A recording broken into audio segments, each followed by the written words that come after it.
Well, once again, we're talking about mastering your time, and I want to share with you just a few tips and ideas that have really been helpful to me over the last number of years. You know, I remember back in the mid-90s learning how to use a day timer.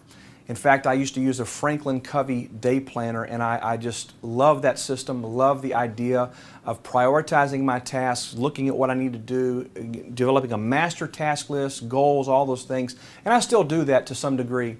But of course, now we've come into the electronic age. There's all kinds of wonderful tools out there that you can use. But let me, without going into the technical side of what you could use by way of applications and what have you, let's talk about the broader brush.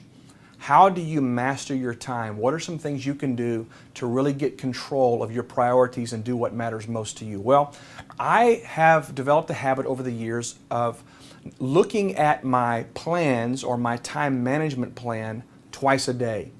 I do this usually before I go to bed in the evening. I'll be in my office or in my chair, and I will pull out my computer or my iPad, and I will actually review the list of things that I have identified are most important that I accomplish the next day. Now I want to talk about to-do lists just for a minute. To-do lists are wonderful and they're necessary to keep you on track so you don't forget things. But I want to challenge you that your to-do list needs to be purposeful and needs to be aligned with what matters most. Many times the to-do list just becomes a catch-all for all kinds of errands we need to run, shopping lists we need to do, all that kind of thing. I want to identify three things. Number one, what is the major big rock that I need to be working on tomorrow? Number two, underneath the heading of that big rock or that big goal or that project, what are two or three tasks, no more than two or three major things that if I accomplish those two or three major tasks concerning that project tomorrow, I will have had a very productive day. And I list those out, prioritize those. And then I look at what are the secondary things that I can be doing tomorrow. What phone calls do I need to return? Is there any coaching calls that I need to make? What's on my calendar? Are there specific time markings in my calendar tomorrow? So I plan around those. These are all important things. And I'm thinking about this the night before so that I'm not getting up the next morning and just, running into my day hoping everything works out okay. I'm being intentional. I'm thinking ahead. Well, when's the second time you look at that, Brian? Well, the next morning I start my day with my devotions. I spend time in some worship and some prayer and some reading, maybe listening to a podcast.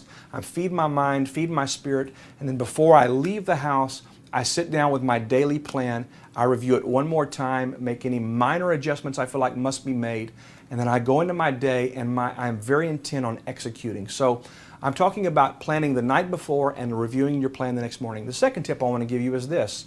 Using block time. Block time. For example, if you are a writer, you might want to block off 4 hours today, 4 hours tomorrow, or have a specific time period during the day, maybe from 10 o'clock in the morning till 12 o'clock noon. That is your writing time every day.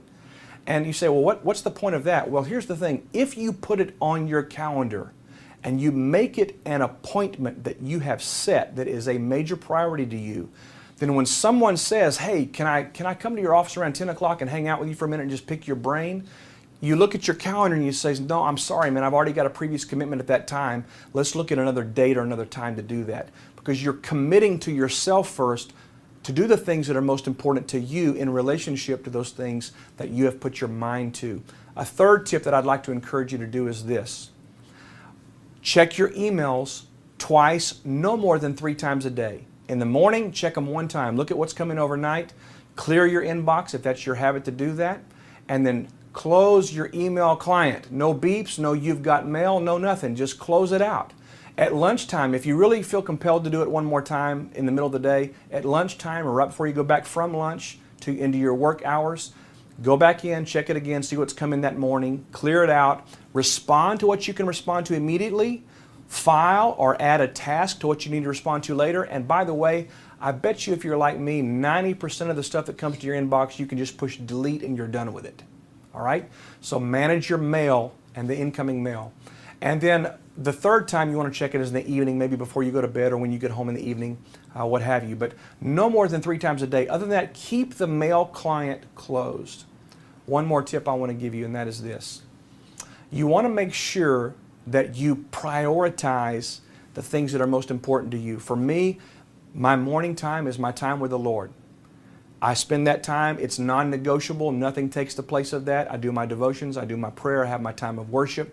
And then I also have a time that's important to me where I spend time in the morning reading and or listening to something audible that brings me some education, some growth opportunities, etc.